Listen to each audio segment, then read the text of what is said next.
Hello everyone. Hold on. I'm not going to get as much light because the sun has pretty much just about set, but I wanted to make sure I got this video done this weekend, and then I fell asleep in the middle of the day and kind of just forgot about doing it. So anyway, hello Joker. Hello plants. Fake plastic plants. Those are my almonds and some ibuprofen. Never go home without it. And hello, Vampirella number 4. Now, I have to admit I'm about a week and a half late on this, but I thought I uploaded it, and then apparently it was not uploaded. So, life happens. Stuff gets forgotten. Maybe I can cover some stuff that I forgot. But anyway, this is Vampirella number 4. Now, Vampirella is being written by Christopher Priest, with the artwork done by Irga Gunduz, and the editor is Matt Idelson.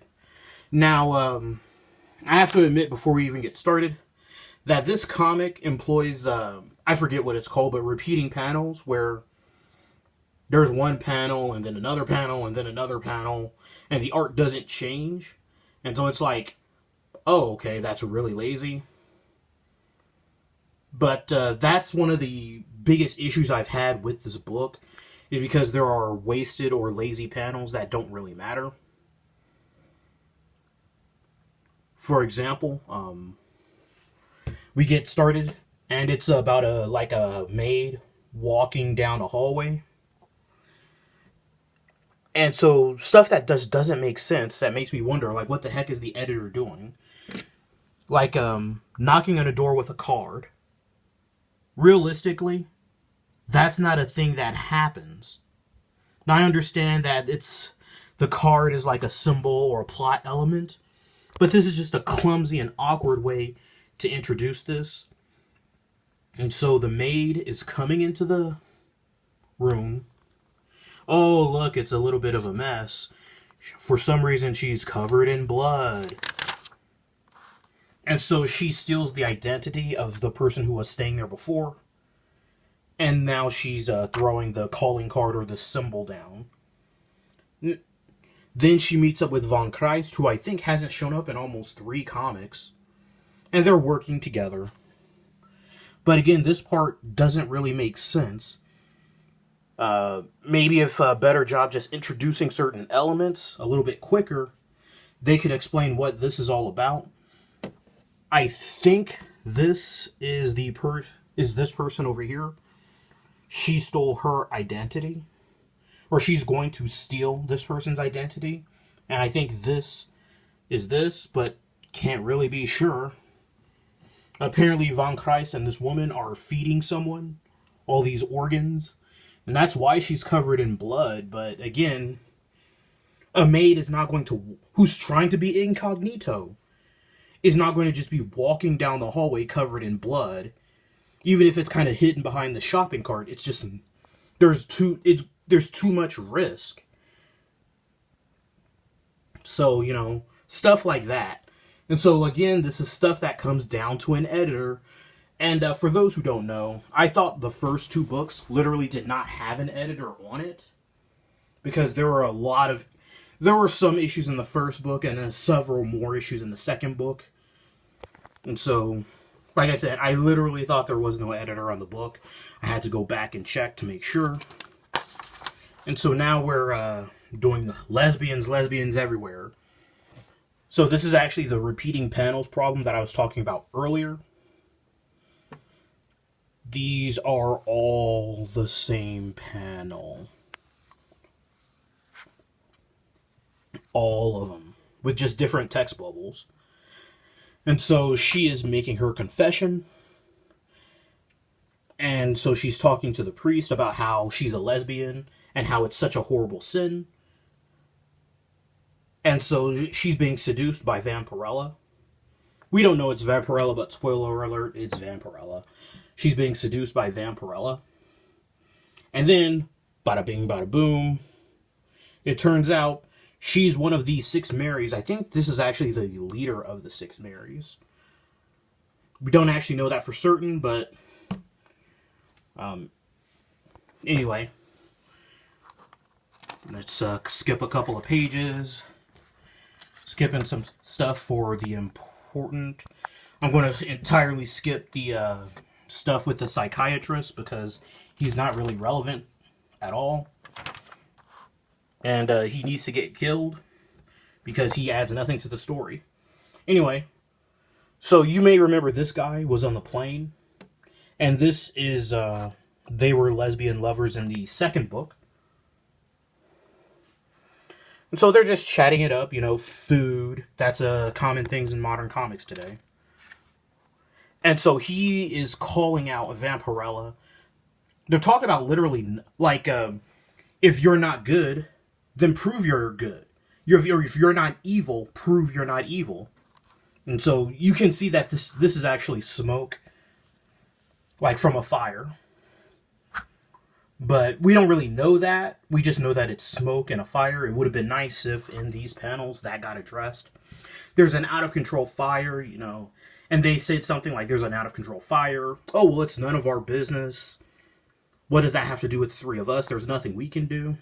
And so then he would call out Vampirella and say, if you're not evil, then prove that you're good. Do something with your life. And so he's like, I'm going to read this, even though you can't really see it because my phone doesn't focus in very well, but you could save those people in the chopper that crashed trapped inside the wildfire. And again, there's the smoke in the background. You can kind of see it. Sure, she says dismissively, and so he says, but you won't. And so she's like, no, I'm sorry, what? And boom, crash. So he has some sort of super sensory ability to realize that there has been a helicopter crash. Just a moment, I'm going to skip a couple of more pages. So he calls her out, and she gets called to action. And that's good, you know? It's like the opposite of, if you're so evil, then eat this kitten. You know? That's from the Tick, the animated series from a long time ago. Mid-90s. You know, so if it's like, if you're so good, save those people in a helicopter crash. Which, again, but the way the dialogue went, it didn't kind of show up as naturally as it could have. That's the job of an editor. Wow, it's amazing how so many of these, like, what does an editor do? Anyway, just a minute. I'm going to skip some more pages because it goes to the psychiatrist, and he's not really relevant to anything. Skipping a couple of pages. Okay, so this is Vampirella. She's getting wrecked because, you know, it's smoke, it's hard to climb, or it's hard to fly, etc., etc. She's trying to rescue this woman, but the woman's doing alright. She's like, no, please, save my husband. Look at him. Her husband is getting wrecked. But again, she loves her partner. So that's not instinctively, that's like human instinct. Please, just don't save me, save my lover, you know, save my husband. So she's like, no. I'm going to rescue you. And I do like this. Vampirella uses like some of her powers to put her in a coma. She's like, she's panicking. Like, I do like this. Fix him. Because, you know, she's calling for her husband. That's very good. But, you know, a panicking human is not an easy person to rescue. So she uses her powers. You are very tired. And so she's asleep.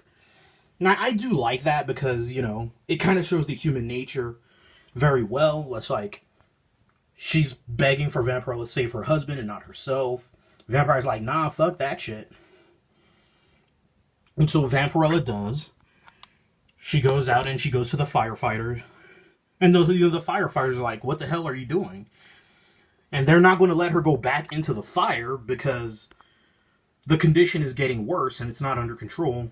Vampirella, in her effort to be heroic, says, fuck, F that. I'm getting the F out of here and I'm going to save more people. So again, this sequence is pretty well done. I like the part where Vampirella gets called out by the other guy. Is like, why don't you save some people and prove you're heroic? Do something with your life. So I'm going to skip a couple more pages, just a second. There's a pointless scene where the dude and that black woman from earlier are all lesbianing it up. So this is the final sequence here. So she's talking to the psychiatrist, whom I hate. And so she's trying to rescue this guy. And look at this black text. That is Stankios.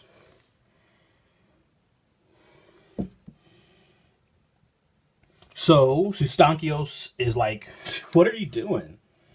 Leave these people to die. Let's go have some drinks. And Vampirella's like, nah, son. This is my heroic debut. I'm going to save some people. Which is, again, she's fine. And you can see that it's not going well for her. She's going to die. So then Stankios is like, well, you know that person you're trying to save? Why don't you suck his blood? It'll give you the strength you need to get the heck out of here to save the guy. You'll still be a hero. He'll just be bitten a little bit. No big deal. But Vampirella is sick of Stankios' nonsense. Here it comes. I mean, we kind of knew this was going to happen the moment she got kind of annoyed. But still. Last page. Booyah, drinking the snake's blood. But in the quest for Vampirella to be heroic, she reveals herself to the public.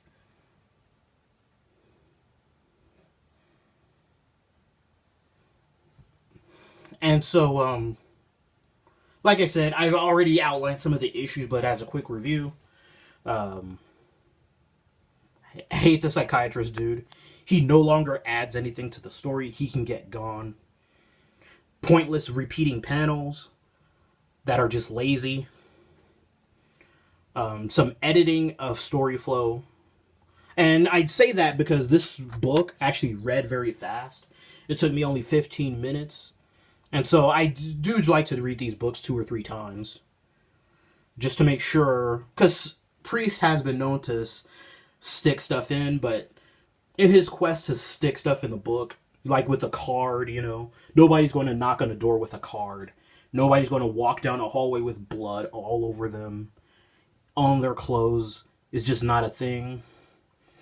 And so we can't know for certain who was the dead woman in the basement of that hotel, which is another plot hole because dead body in the basement.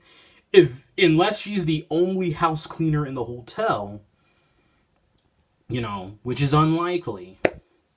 You can't really have a dead body in a hotel.